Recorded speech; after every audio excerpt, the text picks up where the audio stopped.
kabarnya semuanya? Semoga kita selalu dalam keadaan sehat dan dalam lindungan Allah Subhanahu wa Ta'ala.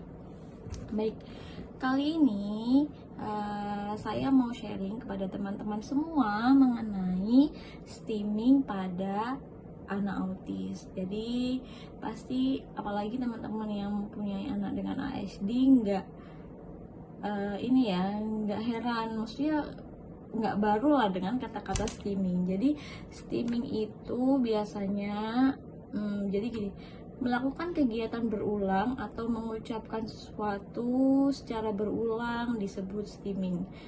Anak autistik itu seringkali melakukan hal tersebut. Ternyata stimming itu tak selalu buruk sehingga harus dihilangkan. Jadi definisi stimming itu adalah salah satu karakteristik yang ditemukan pada anak dengan ASD atau Autistic Spectrum Disorder selain gangguan komunikasi dan hubungan sosial. Definisi dari stimming ini adalah perilaku yang berulang-ulang yang melibatkan gerakan atau suara secara berulang. Contohnya, dia menggigit jari, menggerakkan jari secara berulang, memutar rambut, atau mengetuk meja. Ya, itu adalah perilaku stimming. Kemudian, apa sih hal-hal atau penyebab dari anak bisa melakukan stimming? Jadi stimming itu adalah bagian dari restrictive repetitive behavior atau sering disebut dengan repetitive behavior. Jadi perilaku berulang. Jika ditelaah dari sisi analisis perilaku, stimming ini harus dicari dahulu penyebabnya sebelum kita melakukan intervensi. Biasanya, hal yang mendahului perilaku stimming ini dikategorikan ke dalam beberapa faktor atau beberapa alasan kenapa sih anak ini bisa melakukan stimming. Itu ada 4 faktor. Yang pertama itu adalah sensori. Jadi bisa diakibatkan stimulasi yang berlebih atau malah kurang stimulasi.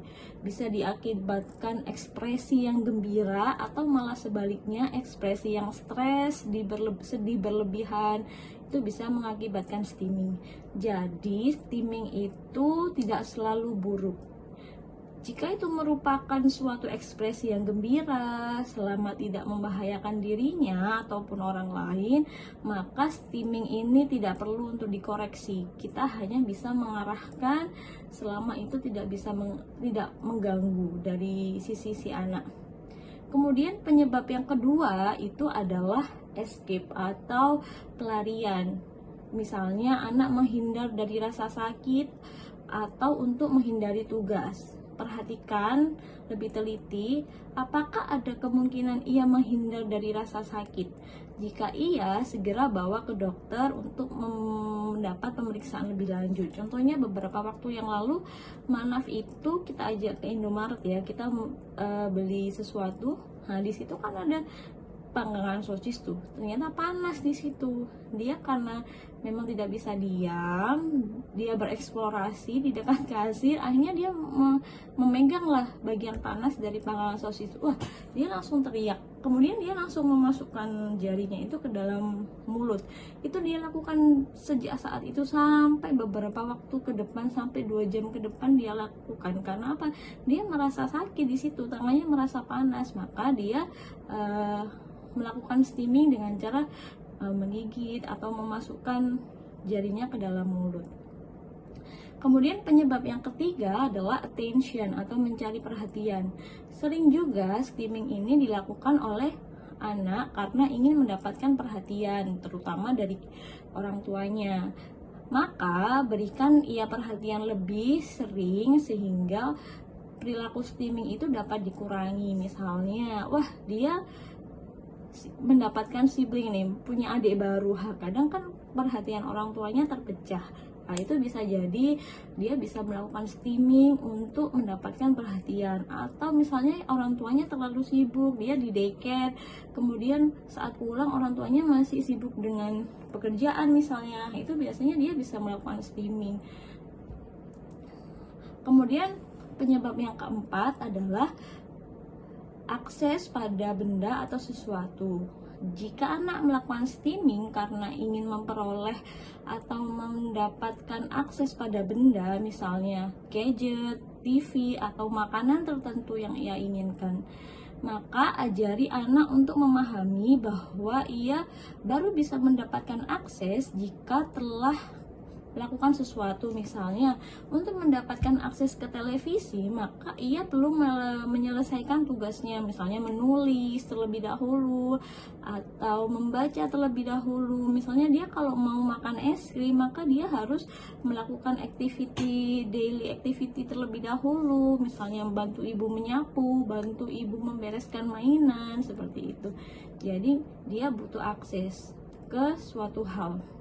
Jadi hal yang perlu diingat oleh orang tua saat menghadapi anak yang melakukan steaming. Jadi perlu diketahui ya bahwa steaming itu tidak hanya terjadi pada anak ASD, bahkan kita sendiri pun kadang orang normal yang tipikal itu juga bisa melakukan steaming. Misalnya menggoyang-goyangkan badan, kemudian menggerak-gerakkan kaki. Pasti kita nggak sadar ya bahwa apabila ada stimulus yang berlebih dari luar, itu kita juga melakukan steaming. Hal yang perlu diingat adalah bahwa steaming itu tidak selalu buruk.